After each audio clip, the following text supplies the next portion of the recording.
नमस्कार। चलिए सीधे काम की बात करते हैं।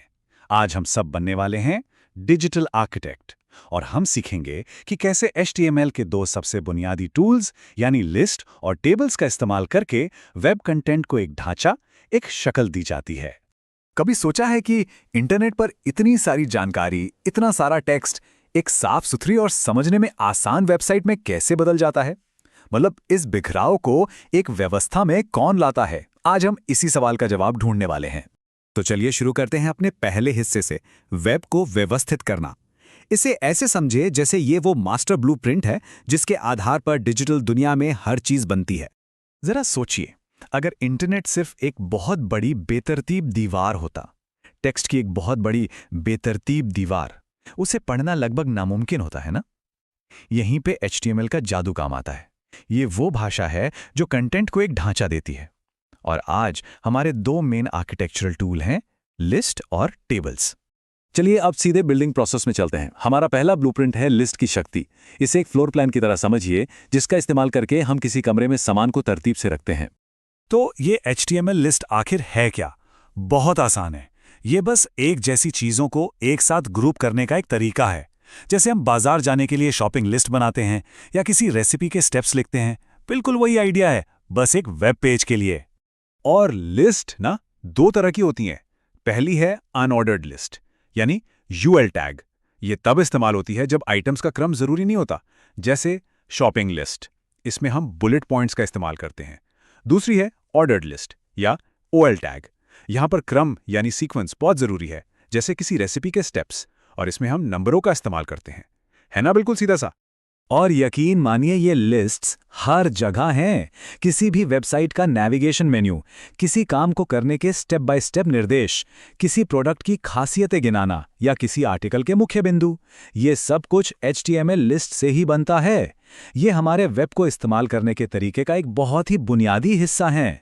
ठीक है, तो अब चलते हैं अपने दूसरे ब्लूप्रिंट की ओर, टेबल से निर्माण।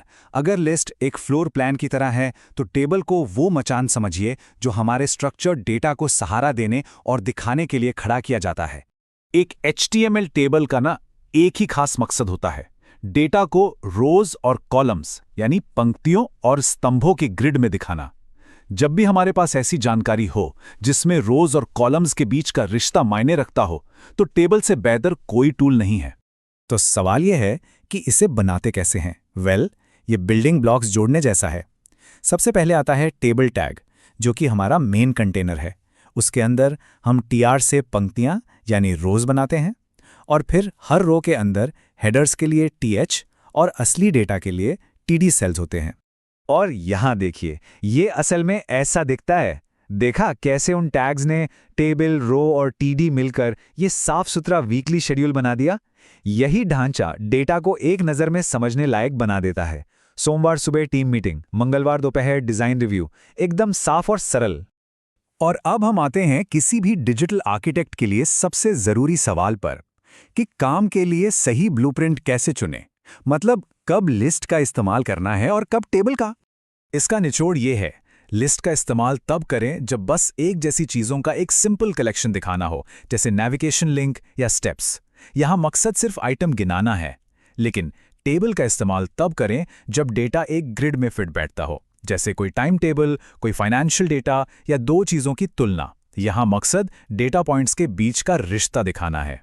और यहां एक गोल्डन रूल है जो हर वेब डेवलपर को याद रखना चाहिए। देखिए, बहुत पुराने ज़माने में लोग पूरे वेब पेज का लेआउट बनाने के लिए टेबल का इस्तेमाल करते थे, जो आज के दौर में एक बहुत ही गलत प्रैक्टिस मानी जाती है।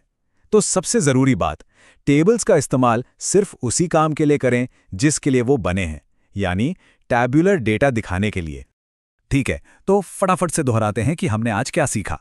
नंबर 1, HTML वेब कंटेंट को एक ढांचा देता है।